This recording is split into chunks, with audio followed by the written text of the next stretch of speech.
वर्ग 3 मेंस के लिए टेस्ट सीरीज ज्वाइन करिए, जहाँ पर कि आपको 2024 की पीवाईक्यू, 2022 के न्यू एफएलटीज, 8000 से भी ज़्यादा एमसीक्यूज मिल रहे हैं बाइलिंगुअल, वो भी डिटेल्ड एक्सप्लेनेशन के साथ। यह सारी फैसिलिटी आपको देखने को मिलेगी। परिश्रम ग्रुप की लिंक तो आपको मिलती ही है। और विस्तृत व्याख्यान के साथ विस्तृत व्याख्या जब आप देखेंगे ना, प्रश्न एक आएगा 2024 के हैं, कहीं नहीं मिलना ये देखिए बाइलिंगुअल दिया हुआ है पूरा का पूरा हमने कंटेंट। यहाँ पर आप देखेंगे ये इंग्लिश बाइलिंगुअल है, बाइलिंगुअल पूरा कंटेंट है, यहाँ पर आप देख सकते हो। और किसी भी प्रश्न का आप जब देखोगे ना, बाइलिंगुअल ही देखने को मिलेगा। जैसे कि 40 धरोहर पूछी गई, पूरा का पूरा बाइलिंगुअल दिया, उसके बाद जो आवश्यकताएं थी उसकी वो तक हमने दे दी, ताकि आप उनको एक बार कर पाओ ऊपर ऊपर, ताकि आपको याद रहे। अब जैसे 40 धरोहर में कैसी क्या धरोहर थी वो तक बताया, ए टू जेड कवर किया। डिस्क्रिप्शन में सक्सेस क्लासेस की लिंक हमने दी हुई है, एप्लीकेशन को डाउनलोड करिए और वर्ग 3 मेंस के लिए टेस्ट सीरीज को ज्वाइन करिए। धन्यवाद। Welcome to success classes. आप सभी का बहुत बहुत स्वागत है। और आज की वीडियो में इतने इम्पोर्टेंट चीज़ आपके लिए लेने जा रहा हूँ, इतनी महत्वपूर्ण बातें आपके लिए लेने जा रहा हूँ। अक्सर अभ्यर्थी इनको इग्नोर करते हैं और इनको इग्नोर करने की वजह से सिलेक्शन नहीं ले पाते, मतलब वो अपने डर पे विजय नहीं पा पाते। बहुत सारी मैंने गलतियाँ लिखी हुई हैं जो अक्सर अभ्यर्थी करते हैं। इन गलतियों से आपको बचना पड़ेगा, तभी जाके आप अंतिम सिलेक्शन ले पाएंगे। और मार्केट में बहुत सारी अफवाहें फैलाई जाती हैं तैयारी के संबंध में, वैकेंसी के संबंध में, डीमोटिवेशन के संबंध में। कैसे आपको इसके माध्यम से पीछे किया जाता है, हम इस साइकोलॉजी पे भी बात करने जा रहे हैं। बहुत सारे मैंने यहाँ पर डाउट लिए हुए हैं। एक चीज़ आपने ऑब्जर्व करी हुई होगी कि जिस अभ्यर्थी के पात्रता में अच्छे नंबर भी होंगे, 115 नंबर के आसपास भी होगा, कहीं ना कहीं वो भी डाउट में चल रहा होगा, मेरा चयन में सिलेक्शन होगा अथवा नहीं होगा। इस प्रकार के विचार उसके मन में भी आते हैं। तो मैंने कुछ चीज़ें लिखी हुई हैं कि इन गलतियों को आप मत दोहराना। सच बता रहा हूँ, आपका सिलेक्शन कोई रोक दे तो आप मुझसे कहना, क्योंकि तैयारी के साथ साथ हम भावनात्मक रूप से किस प्रकार से हम मेंटली तैयार हैं वो भी मायने रखता है। पहली बात मैंने लिखी हुई है, निरंतरता से ना पढ़ना। अधिकतर अभ्यर्थियों को मैंने ऑब्जर्व किया हुआ है, अभी न्यूज़ आ जाए कि अब वर्ग 3 की परीक्षा इस महीने होने वाली है, एग्जैक्ट डेट का पता आपको चला जाए, सच बता रहा हूँ, जो अभ्यर्थी नहीं पढ़ रहे हैं वो भी पढ़ना चालू कर देंगे। लेकिन जो अब पढ़ना चालू करेंगे शायद वो सिलेक्शन की कैटेगरी से काफ़ी दूर हो चले होंगे, उनकी तुलना में दूर हो गए होंगे जो पात्रता का एग्ज़ाम देने के बाद ही तैयारी में लग गया था, या पात्रता का रिजल्ट आने के बाद तैयारी में लग गया था। वो अभ्यर्थी समझदार है। निरंतरता से ना पढ़ने से मेरा एक और तात्पर्य है, मान लीजिए उन्होंने रिदम बनाई 6 से 7 या 8 घंटे की कि नियमित तौर से अब से हम 7 घंटे 8 घंटे रोज़ पढ़ा करेंगे। लेकिन जैसे ही पता चला कि यार अभी तो एग्ज़ाम होने में काफ़ी समय शेष है, तो वो क्या करते हैं, अपनी रिदम को तोड़ देते हैं। वो 6 7 8 घंटे नहीं पढ़ते, कंटिन्यू भी नहीं पढ़ते। पता चला कि 7 दिन में से 5 दिन पढ़ा, 2 दिन नहीं पढ़ा। ऐसे करके उनकी जो कंटिन्यूटी है ना वो टूट जाती है। सबसे बड़ी गलती करते हैं अपनी निरंतरता को तोड़ देना। भले ही आप कम घंटे पढ़ो, लेकिन आपको निरंतर होकर पढ़ना पड़ेगा, ये गलती आप मत दोहराइएगा। दूसरा पॉइंट, एग्जाम पास आने पर 10-10 घंटे पढ़ना, और अभी एग्जाम की हलचल ना होना तो 2 या 3 घंटे पढ़ना, और वो भी निरंतरता के साथ ना पढ़ना। सबसे बड़ी गलती है, एग्जाम पास आने के बाद आप 10 घंटे 15 घंटे पढ़ेंगे तब भी कुछ नहीं होने वाला। रीज़न ये है कि जो अभ्यर्थी अभी से पाठ्यक्रम को भले ही धीरे धीरे अभ्यास करते हुए बहुत आगे जा रहा है, वो बहुत ही अच्छा प्रदर्शन करेगा। तो आपको भी इस चीज़ से बचना है कि परीक्षा आने पे तो सब अभ्यर्थी 10-10 घंटे पढ़ेंगे, लेकिन आप यदि ऐसी अपनी रिदम बना लो, भले ही आप 6 घंटे रोज़ पढ़ो, लेकिन नियमित तौर से आपको 6 घंटे पढ़ाई के लिए निकालना है। एक भी दिन स्किप नहीं करना। यदि किसी कारण कोई बहुत बड़ी वजह से स्किप हो जाए तो एक बात अलग है। थर्ड पॉइंट बहुत इंपॉर्टेंट है, पीवाईक्यू मॉक ना लगाना, इनसे बचना, क्योंकि कम नंबर आए तो डिमोटिवेशन होगा, कहीं गिव अप ना कर दूं। एक डर बना रहता है कि यार मॉक लगाऊंगा, यदि मेरे कम नंबर आ गए मॉक टेस्ट में, पीवाईक्यू वाले मॉक टेस्ट में, तो फिर तैयारी छोड़ने का मन होगा, क्योंकि मेरी रैंक काफ़ी कम आई है।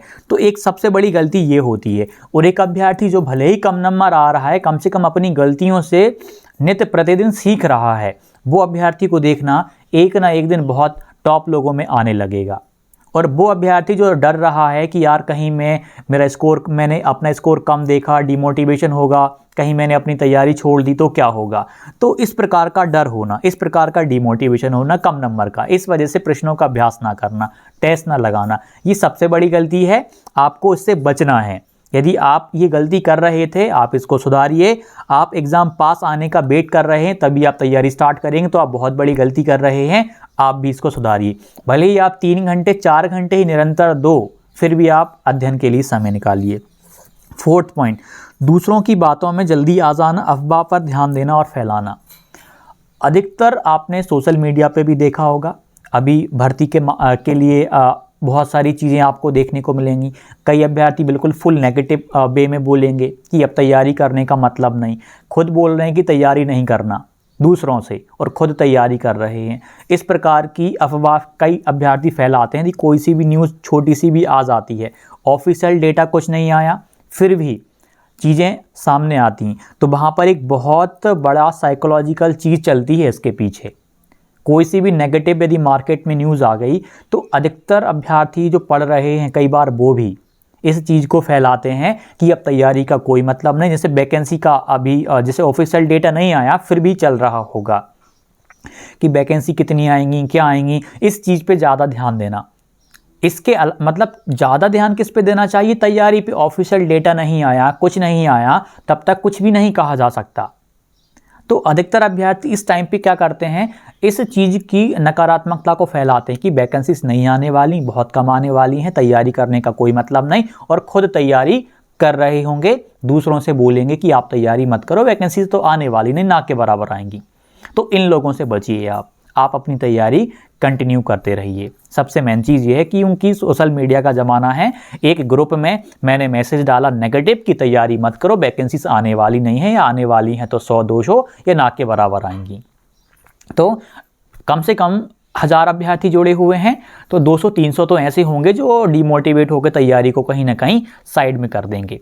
तो आपको इन न्यूज़ से बचना है, पॉजिटिव रह के तैयारी करना है। आपका एक पद आपके नाम का लिखा होगा, आप यदि तैयारी कर रहे हो। आपको एक पद से मतलब है, हज़ारों पद से मतलब नहीं है। एक वैकेंसी, एक पद आपको लेना है, लेकिन उस एक पद के लिए भी मेहनत करनी पड़ेगी। इतने सारे अभ्यर्थी दे रहे हैं, इतनी मेहनत कर रहे हैं, यदि पदों की संख्या बहुत ज़्यादा भी आती है तब भी मेहनत तो आपको करनी पड़ेगी। ऐसा तो है नहीं कि आप बिना पढ़े जाओगे पेपर निकाल लोगे, फिर भी आपको मेहनत करनी पड़ेगी। तो बिंदास करिए, वो एक पद आपके नाम का लिखा हुआ है, उसके लिए मेहनत करिए। बाकी जो सोशल मीडिया पे चीज़ें चलती हैं, कहाँ क्या कैसे कितने पद आएंगे, क्या पाठ्यक्रम रहेगा, वो सब चीज़ें ऑफिशियल न्यूज़ नोटिफिकेशन आने पर आपको खुद ब खुद पता चल जाएंगी। अभी मेन चीज़ है आपको तैयारी करना, बाकी अन्य लोगों की वार्ता पे ध्यान ना देते हुए खुद पे ध्यान देना कि मैं अभी किस चीज़ में कमज़ोर हूँ, मेरा कौन सा टॉपिक अभी मजबूत नहीं हो पाया है, उस टॉपिक को मजबूत करने पे अभी आपको ध्यान केंद्रित करना है। और यदि मॉक में अभी कम नंबर आ रहे हो ना, किसी के 60 नंबर, किसी के 70 नंबर, कोई 80 के रेंज में फंस रहा है, कोई 60 और 70 के बीच में आ रहा है, कोई 70 और 80 के बीच में आ रहा है, कोई 90-100 के बीच में, कोई 100 से 110 के बीच में फंस रहा है, तो उनको भी डिमोटिवेट ना हो करके कंटिन्यू प्रैक्टिस करनी है। प्रैक्टिस इसलिए करनी है, कम से कम आप उन अभ्यर्थियों से बहुत अच्छे हो जो अभ्यास नहीं कर रहे इस डर की वजह से कि कहीं कम नंबर आ गए तो क्या होगा। आप फिर भी फाइट कर रहे हो, आप फिर भी युद्ध लड़ रहे हो, ये बहुत बड़ी चीज़ है। अगला पॉइंट है अपने आप पर विश्वास ना होना।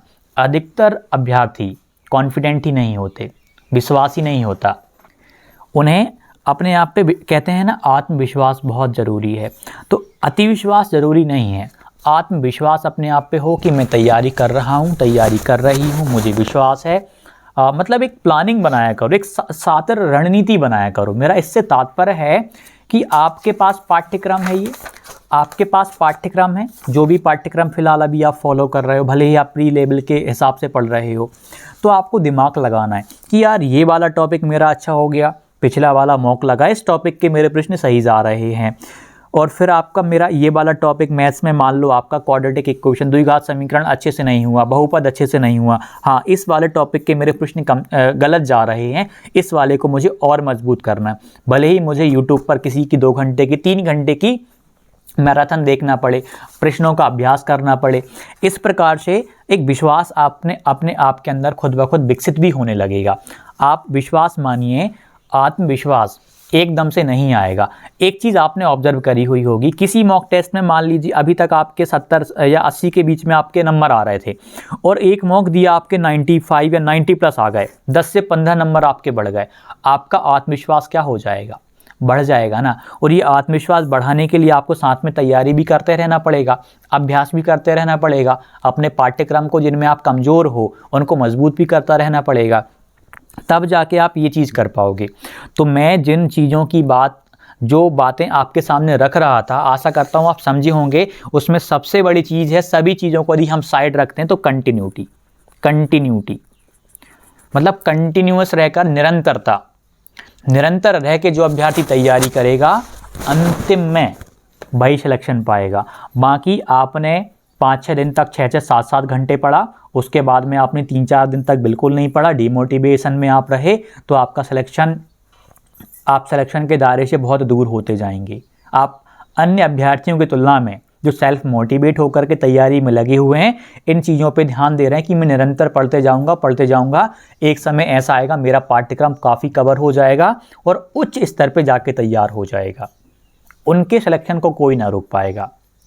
तो पॉजिटिव रहो, हमेशा मोटिवेट रहो। इन चीज़ों से आपने एमपीपीएससी वालों को देखा है, वैकेंसीज कितनी आती हैं, आपने ऑब्जर्व किया है, कितने सारे अभ्यर्थी देते हैं, फिर भी उनका आपने कॉन्फिडेंस देखा है, किस गजब लेवल का कॉन्फिडेंस रहता है कि मुझे रैंक लगानी है, मेरिट में आना है। तो ऐसा कॉन्फिडेंस आप अपने अंदर क्यों विकसित नहीं कर पा रहे? और आपके लिए तो अच्छे खासे पद आएंगे ना, पीएससी से तो काफ़ी, एमपीपीएससी या आप यूपीएससी ले लो, इनसे तो आपके कई गुना ज़्यादा पद आएंगे, फिर भी आप इन चीज़ों पे आप ध्यान केंद्रित करते हो। पढ़ाई पे फोकस करने के बजाय आप इन न्यूज़ पे ध्यान केंद्रित करते हो। फोकस करिए आप अपनी तैयारी पे, क्योंकि इस बार जो सिलेक्शन का मौका आपको मिल रहा है ना, प्री इतने जल्दी हो गया आपका, हाँ कम टाइम में प्री हो गया, उसके बाद मेंस भी अब आपका बिल्कुल आने वाला है।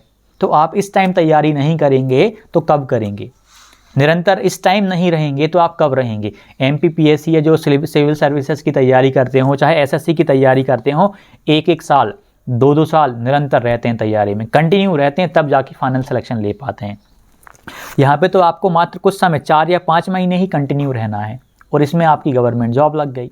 तो इस टाइम पे आपको कंटिन्यू रहकर तैयारी करनी है। नित्य आपको मॉक टेस्ट लगाने हैं। अधिकतर अभ्यर्थी मॉक में भी पार्टिसिपेट नहीं, अरे भाई जहाँ से भी लगा रहे हो, जिस भी प्लेटफॉर्म से लगा रहे हो वहाँ से लगाओ, जहाँ से आपको अच्छा लगे आप वहाँ से लगाओ, लेकिन टेस्ट वाली जो रणनीति है ना उसको नियमित रखिए, आप नियमित रखिए, इसके बिना काम नहीं चलने वाला आपका। और यदि आप PYQ लगा रहे हो तो और भी बढ़िया है, ESV के पिछले पैटर्न को समझ पाओगे, उसके प्रश्नों की प्रकृति को समझ पाओगे और भी कुछ सीख पाओगे आप। जो भी डाउट हो कमेंट कीजिएगा। आशा करता हूँ कि आप मेरी बातों को समझ पाए होंगे। धन्यवाद।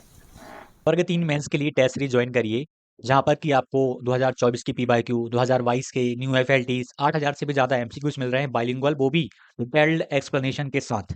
यह सारी फैसिलिटी आपको देखने को मिलेगी। परिश्रम ग्रुप की लिंक तो आपको मिलती ही है, और विस्तृत व्याख्यान के साथ विस्तृत व्याख्या जब आप देखेंगे ना, प्रश्न एक आएगा 2024 के हैं, कहीं नहीं मिलना ये देखिए बाइलिंगुअल दिया हुआ है पूरा का पूरा हमने कंटेंट, यहाँ पर आप देखेंगे ये इंग्लिश बाइलिंगुअल है, बाइलिंगुअल पूरा कंटेंट है, यहाँ पर आप देख सकते हो। और किसी भी प्रश्न का आप जब देखोगे ना, बाइलिंगुअल ही देखने को मिलेगा। जैसे कि 40 धरोहर पूछी गई, पूरा का पूरा बाइलिंगुअल दिया, उसके बाद जो आवश्यकताएं थी उसकी वो तक हमने दे दी, ताकि आप उनको एक बार कर पाओ ऊपर ऊपर, ताकि आपको याद रहे। अब जैसे 40 धरोहर में कैसी क्या धरोहर थी वो तक बताया, A to Z कवर की। डिस्क्रिप्शन में सक्सेस क्लासेस की लिंक हमने दी हुई है, एप्लीकेशन को डाउनलोड करिए और वर्ग 3 मेंस के लिए टेस्ट सीरीज को ज्वाइन करिए। धन्यवाद।